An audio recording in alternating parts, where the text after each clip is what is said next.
Mesdames, Messieurs, bonsoir. Ravi de vous retrouver de nouveau sur RTV pour qu'on parle de Santé Plus. Toujours avec le Ramadan et les miracles de ce don de jeûner sur la santé humaine.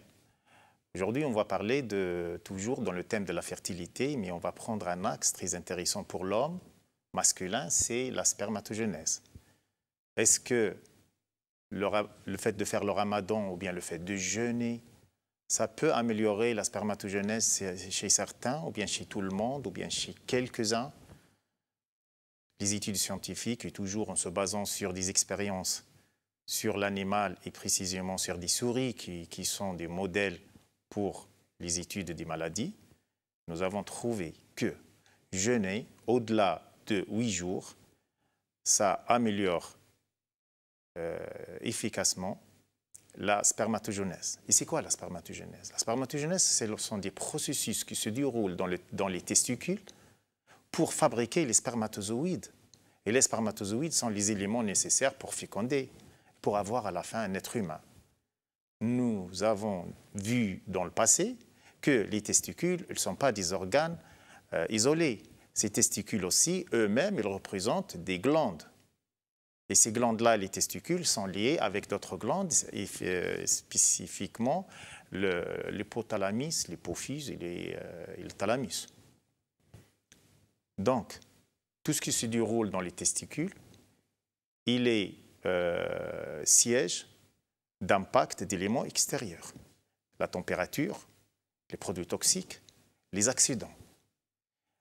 Mais la question qui se pose, comment le Ramadan et comment le fait de jeûner, ça améliore la spermatogenèse et la sécrétion d'un nombre efficace de spermatozoïdes pour féconder.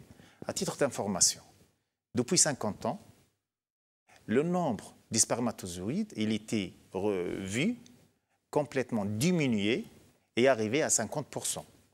Donc, en 50 ans, on a perdu la moitié du nombre de spermatozoïdes efficaces chez l'homme. C'est-à-dire, plus qu'on avance dans l'âge, plus qu'on avance dans le progrès, on perd l'efficacité des spermatozoïdes et on perd leur nombre. 50 ans avant, il y avait plus de 50% de nombre de spermatozoïdes que maintenant. Nous avons remarqué et nous avons démontré que jeûner, il préserve le nombre des spermatozoïdes par le fait de mettre obstacle à l'intoxication de ces glandes-là et il diminue les effets perturbateurs des hormones, parce que tout est lié enfin. Donc, conclusion, c'est quoi? Le Ramadan, le fait de jeûner, ça dépasse, comme je vous ai dit, le fait de s'abstenir de manger et de boire, ou bien de faire la prière, et c'est obligatoire. Ça, ce sont des compléments.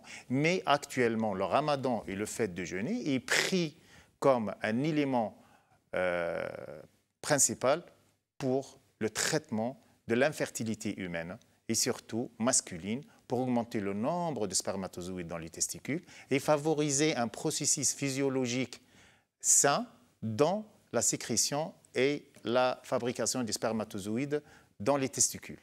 Dans la prochaine fois, on va parler d'autres thèmes.